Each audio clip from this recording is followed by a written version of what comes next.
आज बीपीएससी शिक्षक भर्ती का आज तीसरा क्लास मुरलीगंज संकल्प क्लास के माध्यम से ये तैयारी कराई जाती है। आज बीपीएस शिक्षक भर्ती का तीसरा क्लास है। इसमें आप जितने भी विद्यार्थी या अध्यापक बंधु देख रहे हैं उसको अभिनंदन है। इस क्लास में आज तीसरा क्लास शुरू करने से पहले कल के बारे में बता देना चाहता हूं कि कांग्रेस से पहले कांग्रेस एक राजनीतिक संस्था थी। राजनीतिक संस्था होने के से पहले भारत में कई राजनीतिक संस्था थी।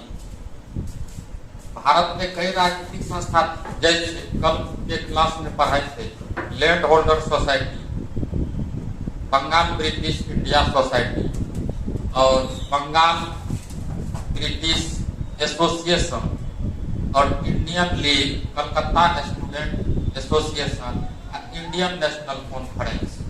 ये जितने भी भारतीय राजनीतिक संस्था हैं ये सभी का स्थापना या उदय बंगाल के क्षेत्र में हुआ था, बंगाल प्रेसिडेंसी में हुआ। दोस्तों, अंग्रेज या आप इसे ब्रिटिश भी कह सकते हैं, इन्होंने ये सब भारत में शासन करने के लिए भारत की 3 जगह को अपना केंद्र बनाया था। पहला केंद्र था बंगाल, दूसरा केंद्र था बम्बई और तीसरा केंद्र था मद्रास। तो जहां अंग्रेजों का ज्यादा शासन होता वहीं भारतीय के तरफ से राजनीतिक संस्था बनती थी। कल के क्लास में हम स्पष्ट कर दिए थे कि बंगाल प्रेसिडेंसी के अंतर्गत कितने राजनीतिक संस्था बनाई गई थी। तो कल के क्लास में आप सर्च करिएगा यूट्यूब के चैनल में बीपीएससी का दूसरा क्लास, तो वो कल की क्लास निकल जाएगा, आपको वहां देख सकते हैं। जब 3 जगह ब्रिटिश सरकार शासन करते थे, 3 जगह मुख्यालय बनाए हुए थे, जिसमें से एक बंगाल प्रेसिडेंसी था। तो उस प्रेसिडेंसी के अंतर्गत जितने भी राजनीतिक संस्था थी वह आपको हम बता दिए। आज बताना है हमको बम्बई प्रेसिडेंसी और मद्रास प्रेसिडेंसी, 3 जगह। एक बम्बई अंग्रेज या ब्रिटिश शासन करने के लिए पूरे भारत में 3 जगह मुख्यालय बनाया। कहाँ कहाँ? एक बम्बई, दूसरा मद्रास, तीसरा बंगाल। बंगाल के क्षेत्र में जितने भी भारत की ओर से राजनीतिक संस्था बना था वो था land holder society, Bengal British India society, Bengal British association, Indian league, Calcutta student association, Indian national conference. ये बंगाल के राजनीतिक संस्था। चूंकि एक मुख्यालय तो बम्बई भी था, अंग्रेजों का शासन करने का एक मुख्यालय बम्बई भी था, वहां भी भारतीय के तरफ से राजनीतिक संस्था बनाई गई थी, बम्बई एसोसिएशन।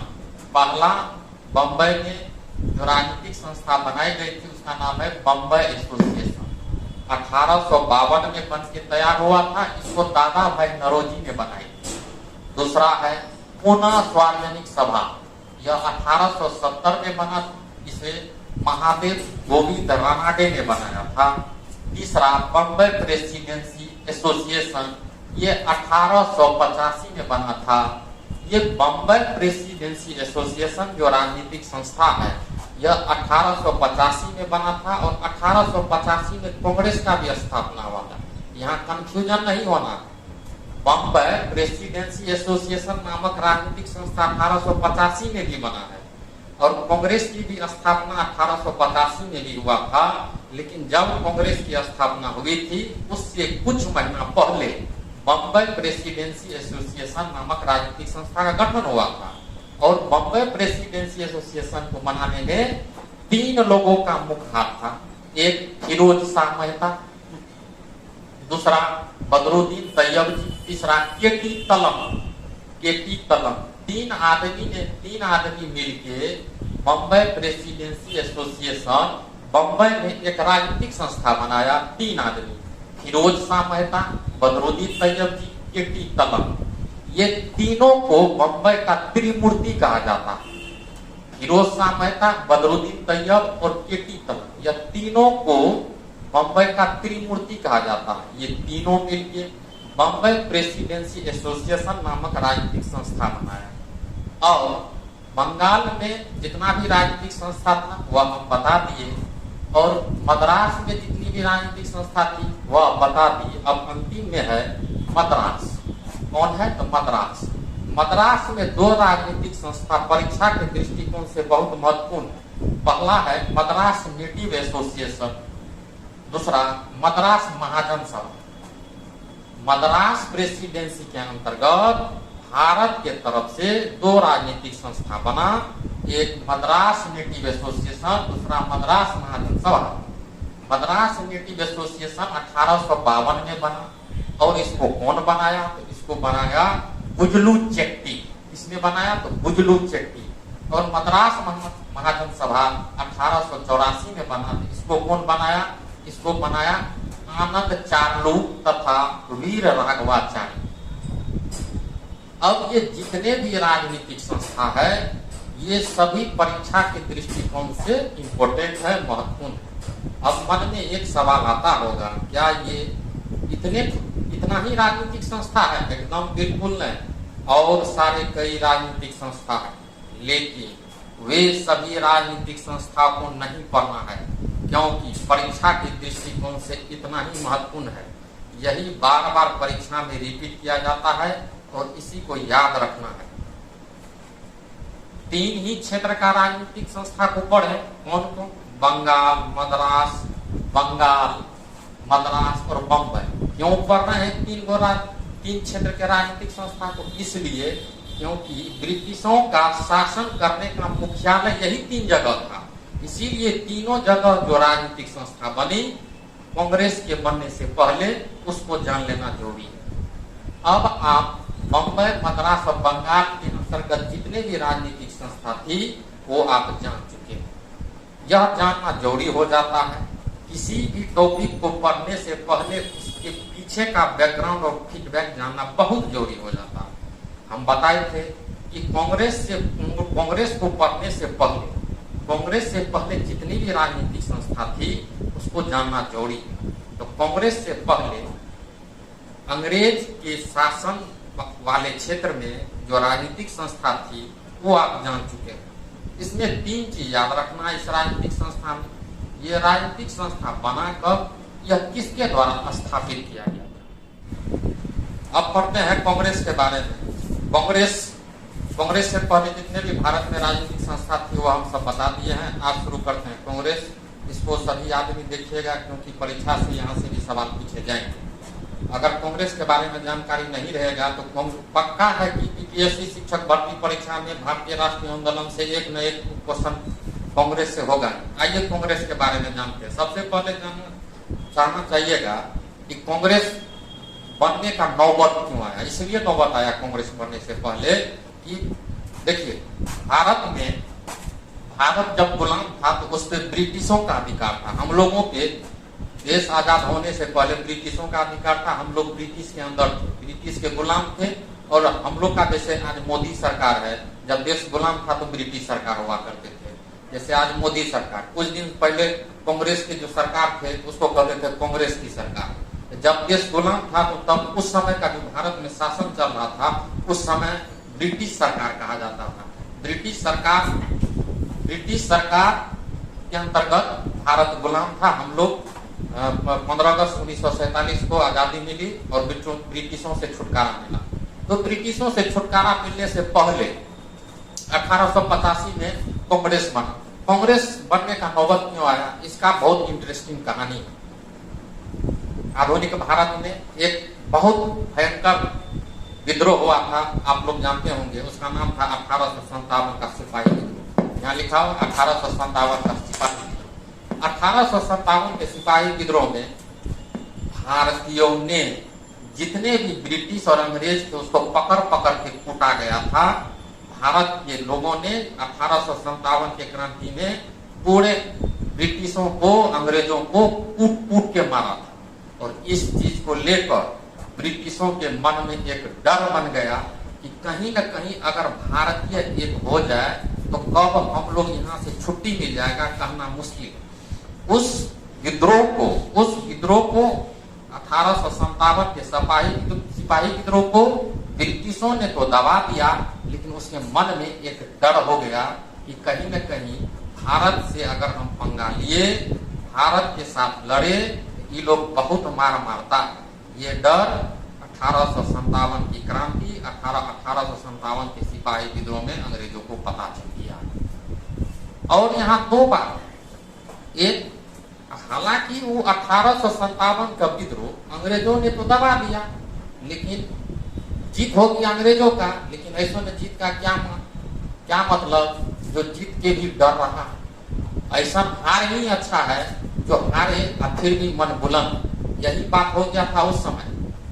1857 का विद्रोह हुआ, अंग्रेजों ने उस विद्रोह को दबा दिया, लेकिन भारतीयों का मनोबल उठ गया। दबाने के बावजूद भी भारतीय के मन में ये स्पष्ट पता चल गया कि अगर हम लोग एकजुट होकर लड़े ये अंग्रेज कब के भाग जाएंगे।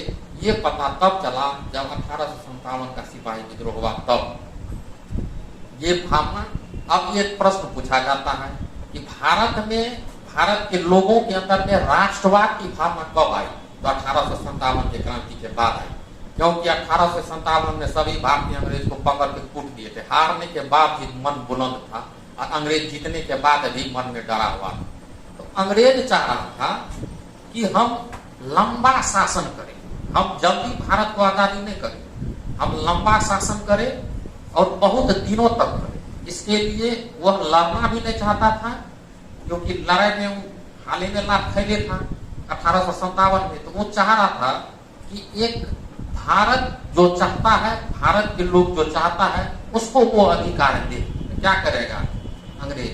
सब भारतीय से पूछले बोलेगा कि बताइए आपको क्या दिक्कत है, आपको क्या दिक्कत है।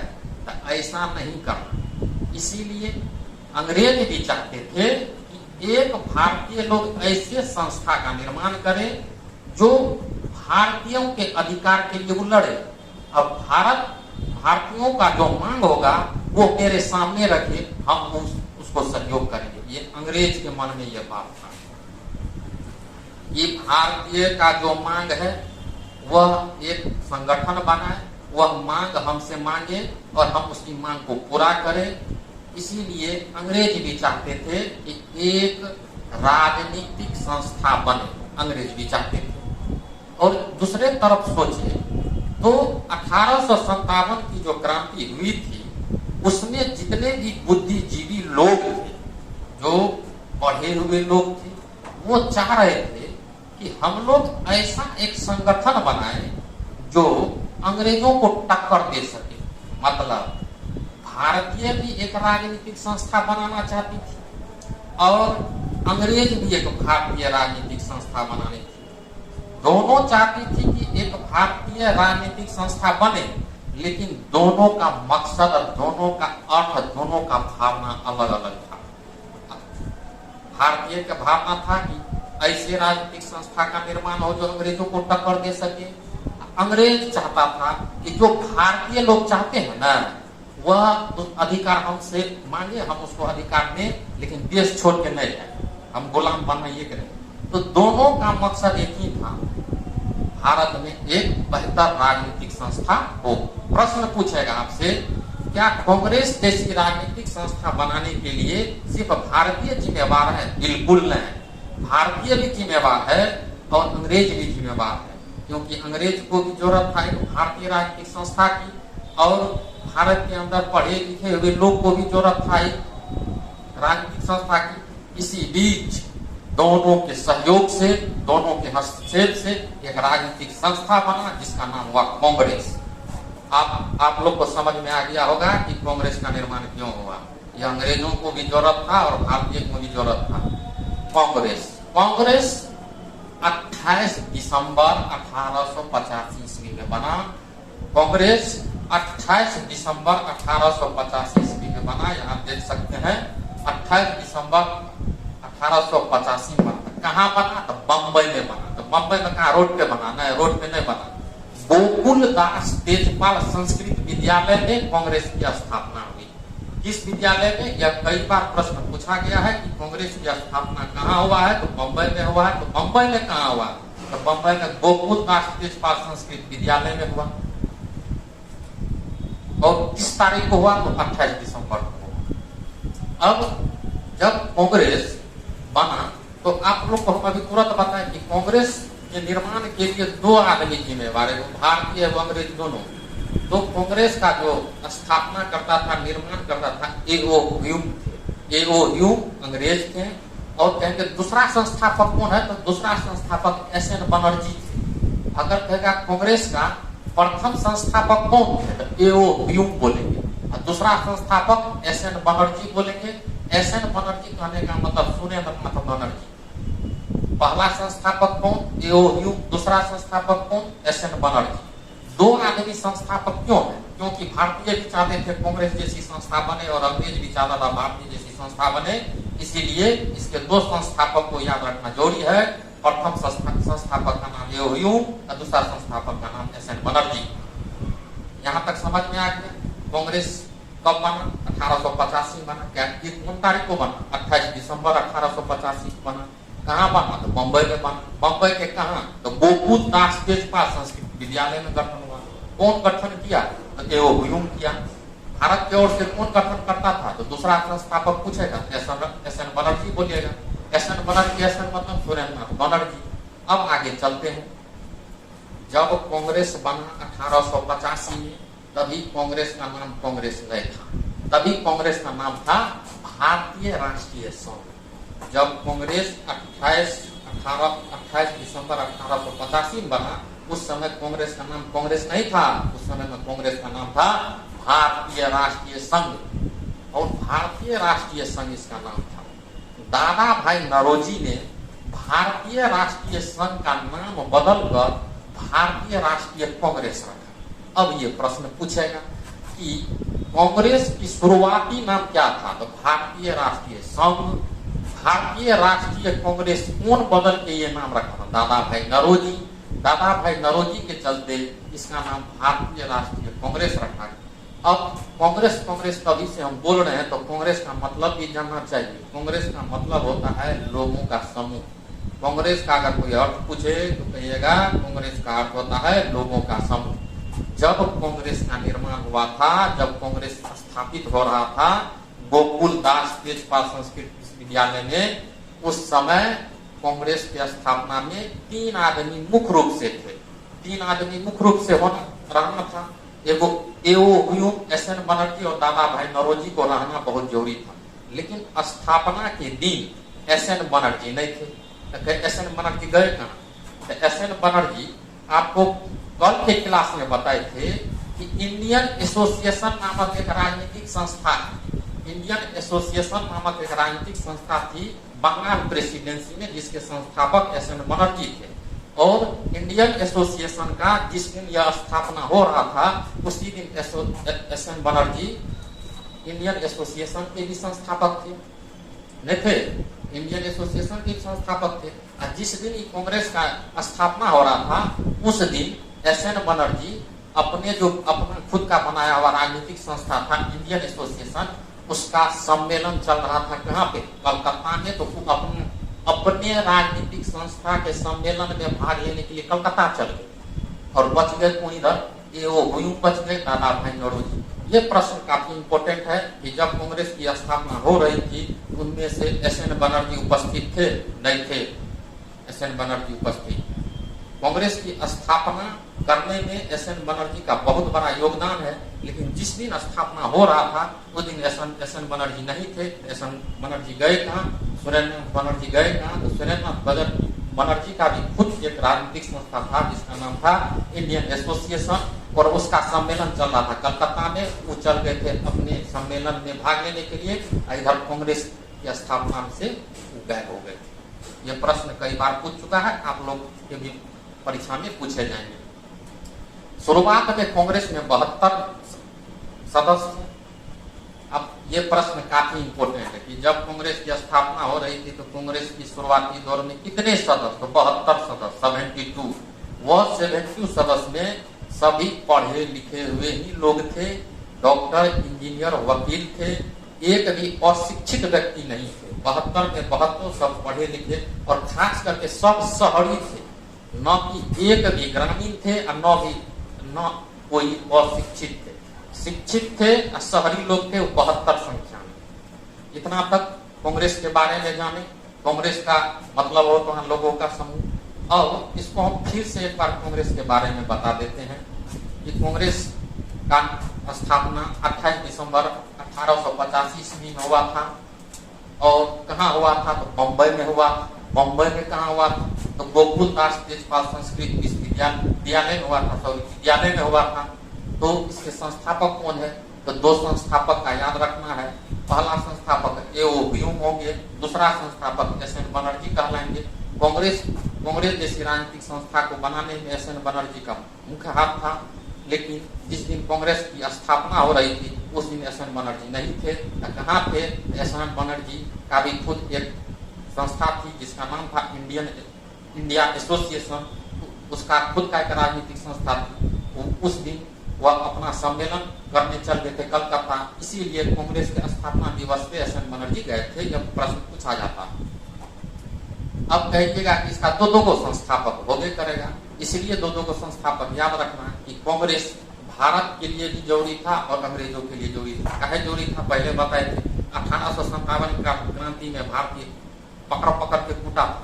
इस मार के डर से अंग्रेजों ने सोचा कि एक ऐसी राजनीतिक संस्था बन जाए जो उसकी मांग को हम पूरा कर सके। इसके लिए एक संस्था की जरूरत थी। तो अंग्रेज को भी एक कांग्रेस नामक राजनीतिक संस्था मिल गया।